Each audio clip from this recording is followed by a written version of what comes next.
So after climbing 134 stairs to see my new 12-foot by 12-foot attic apartment, my Swiss landlord seemed unusually enthusiastic to see me.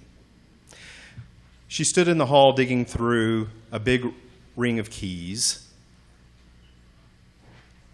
and in a heavy French accent told me, "The apartment is not so spacious, but is very comfortable. And the toilet here in the hallway," I didn't realize it was a hallway, "is just behind the WC door."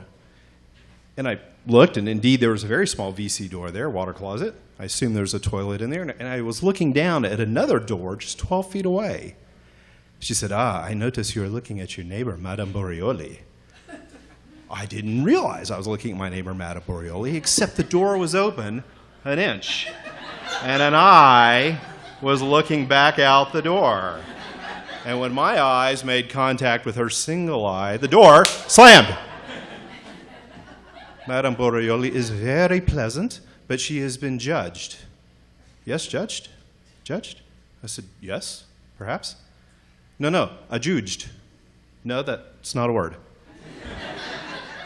Judicate? No, that's not a word. Adjudicated. Oui?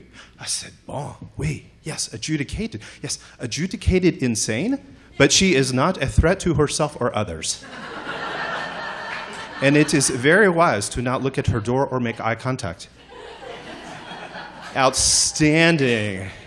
There's only one rule for my adjudicated insane neighbor. Don't look at her door, make eye contact, and I had already failed in both.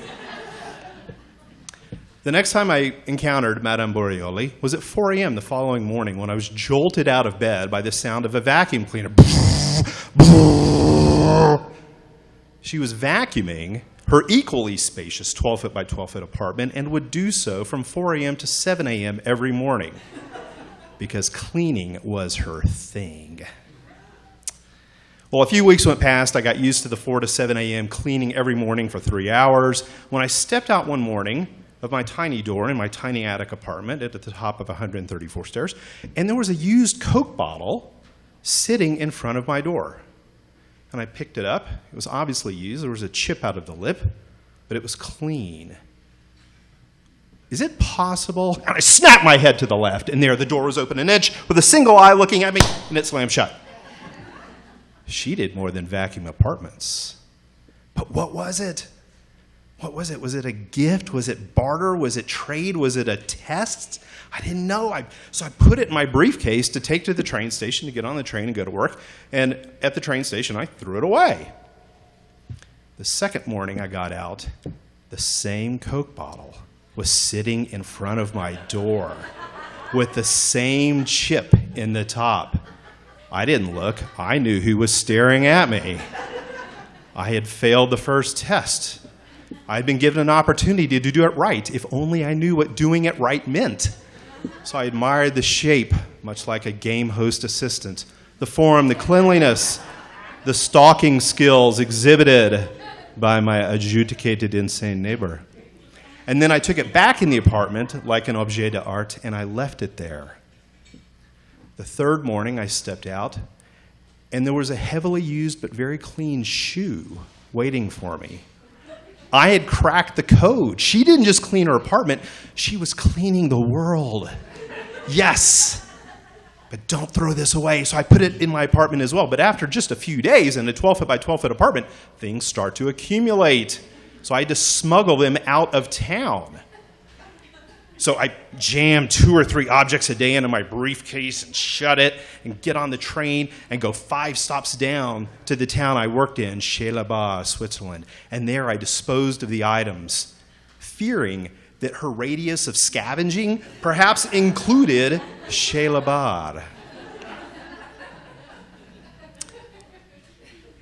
Well, a few years later, I found myself in Eastern Europe, and I was scavenging for a business opportunity. Found an interesting technology partner, we raised some money, brought it back to the US, and 3.5 years later, that business crashed and burned radically. And I did not have the emotional strength to handle a failure of that monetary level. My wife helped to check me into a psychiatric institute. And there I met quite a menagerie of patients, patients on suicide watch, patients getting electroshock therapy, patients who had nothing but short-term memory, patients in around-the-clock restraints. And there was me. No belt, no shoelaces, no earring, nothing with which you could harm yourself. But outside the door of that psych ward, there were tax collectors, there were angry investors, there were people that wanted their money back. And I started thinking about a neighbor I had 6 years ago who had been adjudicated insane. And I thought, I think maybe the judge got it wrong.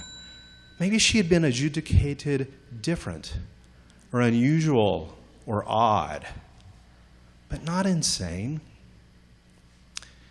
For as I sat there, I pondered, well, that's actually when I decided not to ever judge anyone by their fall. My fall was down through mental stability, and it was long and it was painful, and it was much more than 134 steps. But instead, to admire the bravery of people who can get up and start climbing again, one step of sanity at a time. And if you need to clean the world to stay happy and hold back a globe full of people who judge, that's fine. I salute you. Thank you.